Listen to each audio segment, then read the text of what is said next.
Well, joining us in the studio now for more is Kobi Michael. He's a senior research fellow at the Institute for National Security Studies in Tel Aviv, and our Mideast correspondent, Michael Plutchuk. Kobi, starting with you, is Defense Minister Liberman correct? Is that what Abbas' strategy is, to create a war between Israel and Hamas?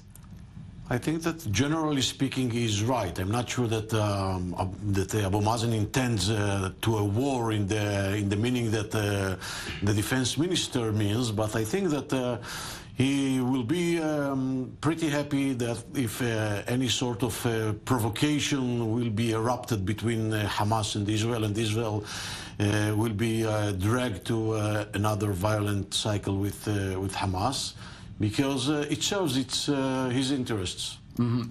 Well, let me pick up on that, Kobi. It's what a chess game it seems is being played between Mahmoud Abbas and his rivals in the Palestinian camp. Yes, but I have one observation. I don't think that Mohammed Dahlan is trying to bridge between the Palestinian Authority and Hamas. So what's his goal? On the contrary, I think that this is putting a finger in the eye of Abu Mazen, and this is a cooperation between two bitter adversaries, which are Sinwar and Dahlan and Hamas, but they have some common interests, and they have a common enemy, and the common enemy is Abu Mazen.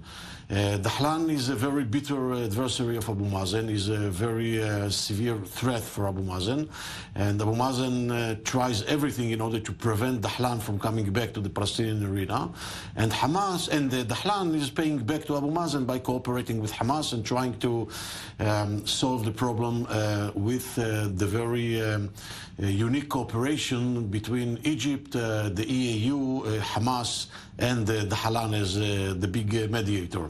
But this is also Hamas' response to Abu Mazen and to the muscles that Abu Mazen try to operate on Hamas, and they are trying to prove to Abu Mazen that they can handle the situation, even with his bitter enemy, which is Mohammed Dahlan. So it's a very complex and unique situation where adversaries are cooperating against another or a common enemy or adversary that they have. And I think that in a sense it opens maybe some new opportunities for the Gaza Strip and for the entire region. Yes. Well, let me ask you about that.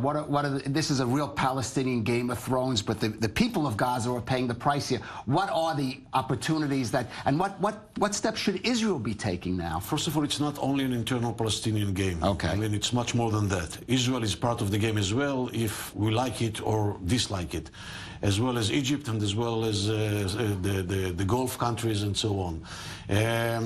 I think that it is once again a demonstration of a very cynical political game that Abu Mazen and the Palestinian Authority actually play with their own constituency, with their own people, meaning the Gazan people. Okay.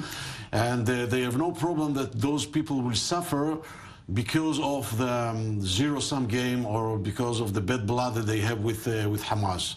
And I think that Israel eventually played a role that I really have some difficulties to understand with the last resolution that was made by the cabinet, because I think that we played to the hand of Abu Mazen by accepting his demands. Or so Israel Israel should not have cut the electricity, even though it was not getting the money from the Palestinian Authority. I think that at least Israel shouldn't have, I would say, declared publicly, okay, and loudly about that. And if there is a place, and if there is a reason that Israel thinks that there is a reason to assist Abu Mazen or to cooperate with Abu Mazen, so it shouldn't have been done in such a loudly manner. I mean, I really... Okay, it made that mistake, but you mentioned opportunities. What steps should Israel take now? I think that Israel has to find the way to bring to the Gaza Strip the Arab Sunni pragmatic camp, and we have a very interesting situation here where Qatar, which is the biggest provider for the reconstruction process of the Gaza Strip, actually they are in a very problematic situation due to the steps that were taken by Saudi Arabia, Egypt, and the other Gulf states. And Hamas is in the weakest point from the strategic point of view, because they lost their providers and supporters. They lost Qatar, they lost Iran, and they have some severe difficulties with Egypt, and they know they have to pay a price to Egypt in order to get some facilities and some assistance from Egypt.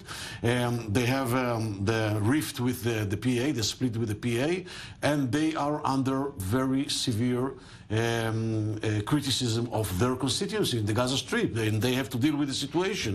I mean, there is a crisis in the Gaza Strip, so maybe it is an opportunity, and they have Sinwar, which is another change, okay? Sinwar now is... So what's the opportunity, though? What should Israel do? What should its next step be? I think that this is an opportunity to make a progress towards a sort of an agreement with Hamas that will be achieved even in an indirect manner, okay? Because they have some interests to change their strategic behavior. Okay, we're running out of time. Israel should engage in at least indirect negotiations with Hamas. You're saying Israel is negotiating with Hamas. Okay, so it should go on. Okay, we could go on and on, but Kobi Michael, thank you for joining us from the INSS, and our own Michael Pluchuk, thanks for being here.